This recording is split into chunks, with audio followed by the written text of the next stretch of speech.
Je suis en faveur de ce qu'on appelle le dictionnaire. Vous savez qu'aujourd'hui, depuis quelque temps, il y a une maison d'édition qui a développé des dictionnaires sur différents sujets.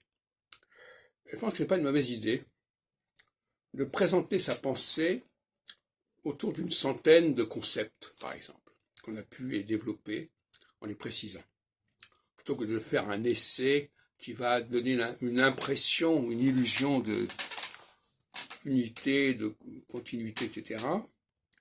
Je pense que le lecteur, parce que moi je suis pour un lecteur adulte, le lecteur, il faut lui fournir des outils et il faut lui fournir des facteurs, des éléments avec lesquels il va pouvoir construire quelque chose. Et donc, je me suis attelé à présent à cette question du dictionnaire, de sortir une centaine de notions que je vais développer assez brièvement tout de même, et dont l'ensemble va baliser tout mon travail, quadriller tout mon travail. Certains diront que c'est une forme de paresse. Alors qu'est-ce que la paresse? La question qui se pose là. Pour le lecteur, effectivement, c'est une façon d'encourager sa paresse à lui, au lecteur, que de lui fournir tout sur un plateau.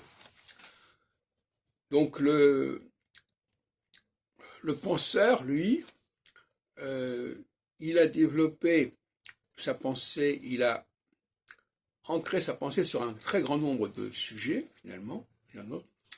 Il l'a conjugué, il l'a décliné de façon diverse, et il fournit cette matière sous forme alphabétique, si on peut dire, comme ça s'est fait, comme je disais tout à l'heure, dans un certain nombre de dictionnaires qui ont été mis. Actuellement, il y en a encore un certain nombre qui sont prévus. Pour présenter sa pensée sous forme de dictionnaire me paraît une excellente formule.